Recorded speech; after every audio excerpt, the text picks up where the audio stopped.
Hello everyone, আসসালামু আলাইকুম। So তোমাদের যাদের সরকারি নার্সিংয়ে চান্স হয় নাই, এখন প্রাইভেট নার্সিংয়ে পড়বো নাকি সেকেন্ড টাইম থার্ড টাইমের জন্য প্রিপারেশন নিব, এটা নিয়ে কনফিউশন আছে, কিংবা অলরেডি যারা একটা কাজ করে ফেলছো, অর্থাৎ হয়তো সেকেন্ড টাইমের জন্য প্রিপারেশনের মনস্থির করছো অথবা প্রাইভেট কোনো নার্সিং কলেজে ভর্তি হয়েছো, তাদের এখন মনে হইতেছে যে আমার সিদ্ধান্তটা ভালো হইলো কিনা। সো ইন ডিটেলস এই ব্যাপারগুলো নিয়ে আজকের এই ভিডিওতে আলোচনা করবো, অর্থাৎ এই জিনিসগুলো নিয়ে তোমরা যারা কনফিউশন আছো কিংবা এখন যারা একটা সিদ্ধান্ত নিয়ে ফেলছো, নেওয়ার পরেও মনে হইতেছে এটা ভালো হইলো কিনা, সেই ব্যাপারগুলো ওভারঅল সব কিছু নিয়ে আজকের ভিডিওতে আলোচনা করবো। বুঝতেই পারতেছো আজকের ভিডিওটা তোমাদের জন্য খুব বেশি পরিমাণে ইম্পর্ট্যান্ট এবং ইনফরমেটিভ হতে চলছে। হ্যালো এভরিওয়ান, আসসালামু আলাইকুম। সবাইকে আমন্ত্রণ এবং স্বাগতম জানাচ্ছি নার্সিং ভর্তি প্রস্তুতির নতুন আরেকটা ভিডিওতে। তোমরা দেখছো নিউট্রন ভিডি, তোমাদের সাথে আছি আমি তানভীর। চলো তাহলে আজকের এই গুরুত্বপূর্ণ ভিডিওটা শুরু করি। আজকের এই ভিডিওতে আমরা যে ব্যাপারটা নিয়ে কথা বলবো সেটা হচ্ছে প্রাইভেট নার্সিং নাকি সেকেন্ড টাইম তোমার কী করা উচিত। ওকে, আচ্ছা, প্রাইভেট নার্সিং যদি তোমার সরকারি চান্স হয় নাই, সেক্ষেত্রে প্রাইভেট নার্সিংটা কেমন অপশন? সরকারিতে চান্স না হলে প্রাইভেট নার্সিং অপশনটা খুব বেশি একটা খারাপ অপশন নয়, যদি ভালো মানের নার্সিং কলেজে ভর্তি হইতে পারো। এখন ভালো মানের নার্সিং কলেজ কোনগুলো? দেখো, আমি যদি একদম টপ নচ লেভেলের নার্সিং কলেজ বাংলাদেশে বলি, তাহলে কী কী আছে? স্কয়ার কলেজ অফ নার্সিং, গ্রামীণ ক্যালোরিয়ান, গ্রামীণ ক্যালোরিয়ান নার্সিং কলেজ, তাই না? গ্রামীণ ক্যালোরিয়ান কলেজ অফ নার্সিং, তারপরে ভার্ডেম নার্সিং কলেজ, তারপরে হচ্ছে কি তোমার আদ্দিন, এইরকম লেভেলের বিশেষ করে ঢাকাতে আছে 10, 12, 15টা নার্সিং কলেজ, ঠিক আছে? সো এই কলেজগুলোতে যদি ভর্তির সুযোগ থাকে এবং তোমার ফাইন্যান্সিয়াল কোনো ধরনের কোনো প্রবলেম না থাকে, তাহলে তুমি প্রাইভেট নার্সিং কলেজে ভর্তি হইতে পারো, ঠিক আছে? এটাতে আর চিন্তা করার কিছু নয়। এখন প্রাইভেট নার্সিং কলেজে ভর্তি হওয়ার আগে কয়েকটা ব্যাপার একদম ভালো মতো করে তোমাকে লক্ষ্য রাখতে হবে, ঠিক আছে? সেই ব্যাপারগুলো কি ভাইয়া? গুরুত্বপূর্ণ ব্যাপার, সেগুলো আমি তোমাদেরকে একটু বলি, খেয়াল করো। নাম্বার 1 যে ব্যাপার, সেটা হচ্ছে কি তোমার ফ্যামিলির ফাইন্যান্সিয়াল কন্ডিশন। তোমার ফাইন্যান্সিয়াল যে অবস্থা আছে সেটা ভালো করে লক্ষ্য করতে হবে এবং সেটা এনশিওর করতে হবে যে এইখানে 4 থেকে 5 বছর যে তুমি পড়াশোনা করবা, এই 4-5 বছরের পড়াশোনার খরচ তোমার ফ্যামিলি বহন করতে পারবা কিনা বা পারবে কিনা, এই ব্যাপারটা তুমি আগে থেকে ইনশিওর করবা।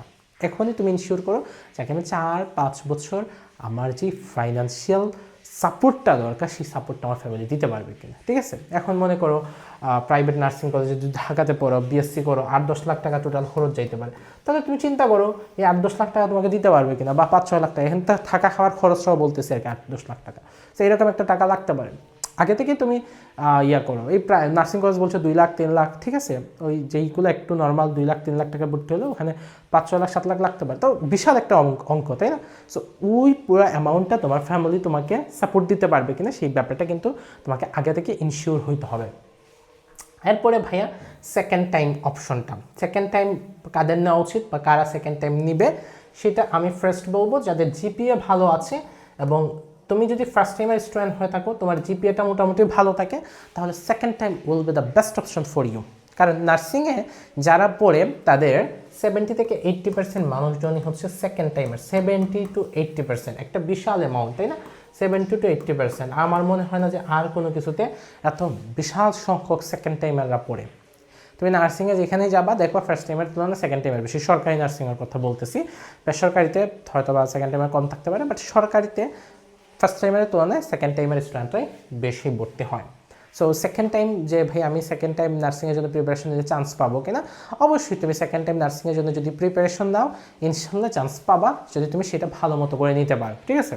এখন ভাইয়া আমি সেকেন্ড টাইমের জন্য ভাবতেছি প্রিপারেশন শুরু করব, সো সেক্ষেত্রে আমি কীভাবে কী করবো, তাই না? এটা আরেকটা গুরুত্বপূর্ণ কথা।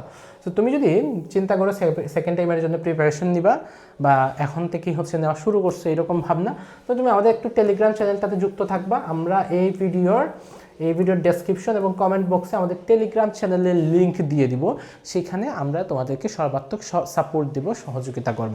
এর বাইরে আমার সাথে যোগাযোগ যদি করতে চাও বা যে কোনো প্রয়োজনে আমার নাম্বার দিয়ে দিচ্ছি। আমরা ফ্রি ক্লাসও শুরু করব খুবই রিসেন্টলি। 01790363749, এটা আমার হোয়াটসঅ্যাপ নাম্বার। এই হোয়াটসঅ্যাপ নাম্বারে মেসেজ দিতে পারো, ইনশাল্লাহ তোমাদেরকে সর্বাত্মক সাপোর্ট দেওয়ার চেষ্টা করব, বুঝছো? আচ্ছা, সো হোপফুলি তোমরা আশা করি এই ভিডিওটা দেখার পরে তোমরা সিদ্ধান্ত নিতে পারবা, কিংবা যার দ্বারা সিদ্ধান্ত নেওয়ার পরে এখন কনফিউশনে আসো, হোপফুলি তোমাদের সেই কনফিউশনটা দূর হবে বা তোমাদের মনের যেই চিন্তাগুলো আছে সেগুলো একটা ভালো জায়গায় চলে আসবে, দূর হবে আশা করি। তো তোমাদের সবাইকে অসংখ্য ধন্যবাদ আজকের ভিডিওটা দেখার জন্য। থ্যাংক ইউ সবাইকে। আসসালামু আলাইকুম।